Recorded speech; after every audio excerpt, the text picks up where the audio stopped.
যৌতুক ছাড়া আমার পোলারে বিয়া করামু? আমি কি পাগল হয়েছি নাকি? কি যা যা চাইছি যৌতুক হিসাবে সেগুলা দিবেন, নাকি আমার পোলারে নিয়ে উঠে চলে যাবো? আপনি যা যা যৌতুক চাইতেছেন আমি সব দেবো। আপনি আমার মেয়ের সাথে আপনার ছেলের বিয়েটা ভেঙে না। আমি বাসন করতে বের হয়ে যাবো? হ তুমি বের হবা, তুমি বের নইলে আমি বের হয়ে যাবো। বুঝার চেষ্টা করো একটু।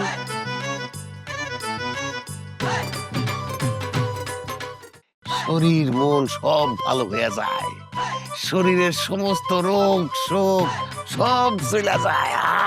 আমার বোনের তোমার কাছে বিয়ে দেওয়ার সময় তোমার নগদে 5 লক্ষ টাকা ক্যাশ যৌতুক দেওয়া লাগছে। আর এই টাকা তো আমরা ব্যাংকের থেকে লোন আইনা দিছিলাম। এখন ব্যাংকের থেকে লোকজন আইসা আমাকে বাড়িঘর দখল করে আমাকে বাড়িতে বিদায় করে দিছে। আমাদের তো থাকার কোনো জায়গা নাই। এখন থেকে আমরা সবাই তোমাদের সাথে থাকবো, তোমাদের সাথে খাবো, তোমাদের সাথে ঘুমাবো। দেশি মুরগির কথা কিন্তু ভুলো না। তুমি তো জানো যে আমি ব্রয়লার মুরগি খাই না। একটা দেশি মুরগি আইনো, আর পারলে 2 কেজি খাসির মাংস আইনো। ছাগলের মাংস না, ছাগল মাংস ওর গন্ধ। আব্বা, উটের মাংসটাতে বাদ পড়লো।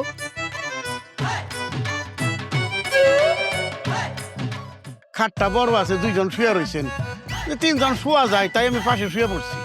আজকে রাতে সবাই আকাশের নিচে ঘুমাইবা, চাঁদ দেখবা আর তারা গুনবা, ঠিক আছে?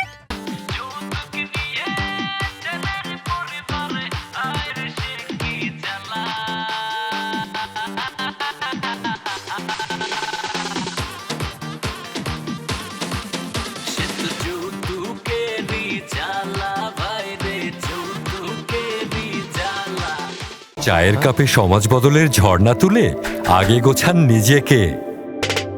প্রিমিয়াম টাইটানিয়াম আলমিরা, গুছিয়ে ফেলুন জীবনটাকে।